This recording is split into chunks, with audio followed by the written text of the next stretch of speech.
Man, it's a twofold thing for Tay. Tay, wait, what state you in? I'm in Maryland, the DMV Okay, area. do you mind me asking what you do? I'm a That's budget too analyst okay. downtown DC. All right, well, I'm gonna go against the grain on this one, man. Listening through and through, I find that you know men are the issue right now. There's not enough real men, and I know the real men statement is kind of obsolete. But what I'm saying about real men is a lot of guys are pussified. A lot of the women on the panel have dealt with a lot of men that are lower than their standards. Right? They've dealt with that. Right? Fortunately, unfortunately, whatever, they've dealt with that. So we can't say that they're not going down in stature for a man. What the problem is that men are not men anymore. Men are just letting women run all over them. And when you let a woman run all over you, she eats you up and then moves on to the next one. She moves on to the next one and she finds another tree to climb. So I think it's really just men and not being men and doing what they need to do to keep the woman. Because again, a lot of the women have dated. A lot of these women up here have dated a lot of men. Let me know when I can hit that back. Yeah, y'all missed it. Can I interject really quickly after him? Go ahead, AFR. Go ahead. I'm just gonna say, you would have more of a point, AJ, if more women knew how to actually identify a real man. A lot of women these days cannot identify a real man's traits to begin with. Let's just be honest. They'll choose a man child that looks good, or they'll find something like that nigga mustache weird. Even though AFR can change your tires, he can find you food. I can protect you. I can do all these things that y'all say y'all need, and I can speak to God too, just not as much. But that nigga mustache, and he read books, or he's not like the usual thing. So I can't f with him. But that nigga with the Jordans, that's the one. And y'all do that all the time. And I land the plane. Right. You're perfectly right. But if we want these women, right? If we want them, just like we have to do what we have to do with, just like they want us in a certain manner, we have to give them what they want. So sometimes you have to play the part. To get the job, you got to play the part. I just told you, like, women say they want one thing, but they go for another thing. They do it all the time. Okay, do you see what they want? Do you see what they want? I mean, I listen, but I look at people's actions. Okay, so women say a lot of stuff. Don't listen but when you present them, with said real man, they don't know how to handle it. Okay, I'll use an example. I'll give an example. Wait. If you give them not a full-blown Pookie Ray Ray, but you keep some of the traits, I guarantee a woman will stick to you. You just give them what they then it's, if you can't be yourself, if you can't. Hold on. I'm sorry. Switch me out.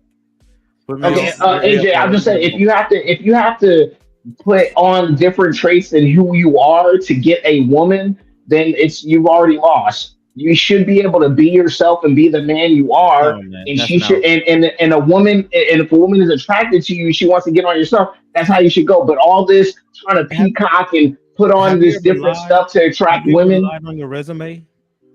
Yes, I have. Exactly, it's the same. You shouldn't lie to a woman. But the thing. Hold on. But the thing about it, that didn't make it right. It don't make it right. And guess what? I don't lie on my resume. I've done it maybe one time. I'm gonna lie on my resume to get her to like me. Uncle Joe, then I'm gonna put my forward self. Okay, so you heard it here first, women. That we gotta lie to you. Women put on makeup. Listen. They lie to us all the time. They put on makeup. They put on weave. I got it, guys. I'm just gonna come up here to tell Tay something, right? It's not about the dude money, him having a whole bunch of money, you going after other. I'm gonna tell you the truth. You can't let your degree get in the way of you adding value to the man. That's the real truth. My had a degree. She was educated. She worked 2 hours away from me. Before we got married, she would drive 2 hours, come and clean my house and do all these different things that I have never seen before. She found a way to set herself apart from the rest of the women that was out there. And she bring me value regardless of her degree. Men don't care that you got a degree. They just still want to know that you still going to value them and bring value to them. And what we have learned, and I could be completely wrong, when women have degrees, they say, hey, I can do for myself. I really don't have to pursue this man and compete for this man. Because she competed for me. And when we start talking about competing, making sure that you outwork the woman, the other woman that's trying to pursue this same man, a lot of Black women don't want to have that conversation because they feel like they should not have to compete for a man. And that's the truth. Go ahead. I just want to say, I'm happy that you actually said that, because that's something I've said before on a podcast. I think that that's why we make men the prize, because we're always competing. It's a competition for men. And to that point of, you say your wife had a degree and she went out of her way to do things for you and having a degree. I've been that same woman that did that, having a degree. The man had more degrees than me. And I was going out of my way doing all that driving hours, and I still didn't get chosen by that man. But I was in competition with another woman for that man. He still chose the other woman.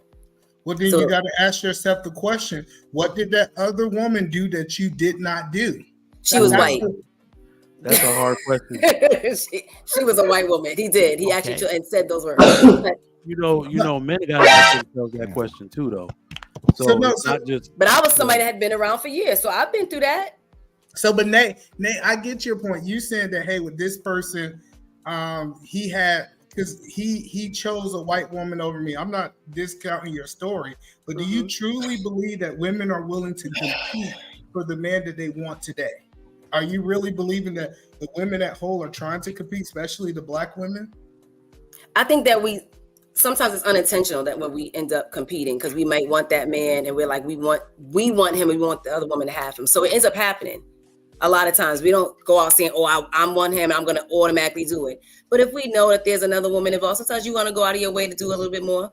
That happens. I think that we do it. Well, I think it's a pride and ego, and I don't believe a lot of women are willing to get off work from working 10 hours. I just think back on what my wife did to get me. She would get off work after a 10-hour shift. She would come to my house. She would cook. She would clean my whole house. Not because I needed her to do it. It's just she wanted to make herself stick out. Like she would drive, like literally she was driving and she still had to maintain where she was staying too. And what she was doing, she said, I want to separate apart. And throughout that whole process, let me tell you something about this woman. She didn't complain one time about it. She never complained about serving me. And I think these are the things that we don't talk about. Like they said in the chat, she's crazy to do all that. And that's why she's staying home. That's why she get to go to Australia. That's why she get to do all those things, because she was willing to compete for the man that she wanted. Uncle Jeff, you wanted to get in on something. Was it for what AJ was saying? Yeah. Oh man, it's so much great shit has just been flying by. This is a great panel. I think to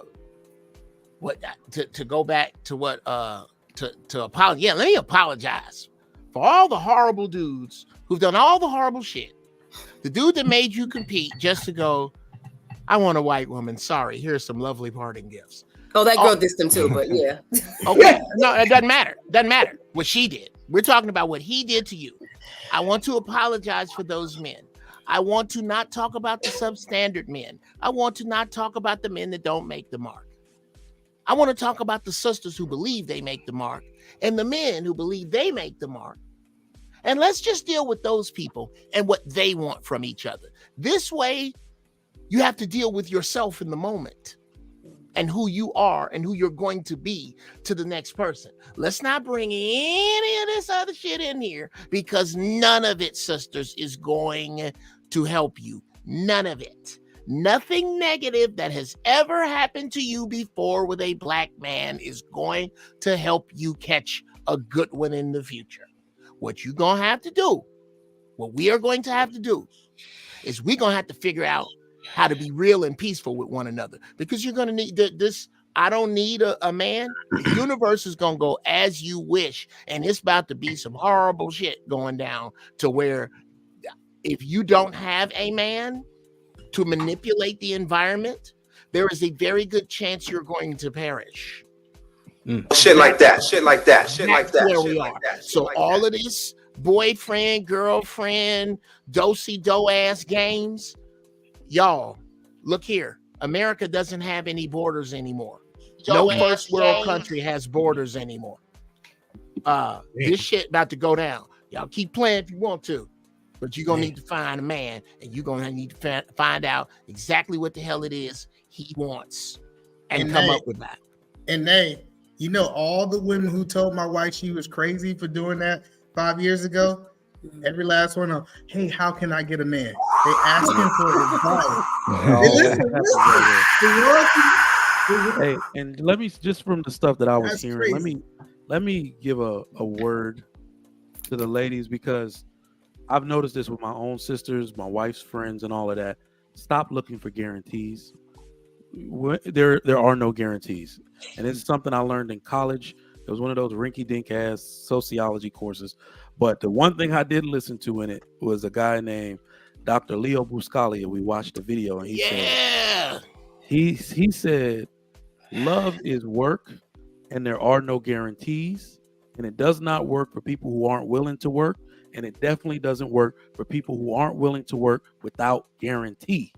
So there are no guarantees. You risk everything every time you put yourself out there, and you got to do so willfully every time, and that's how you get the outcome that you want. I got a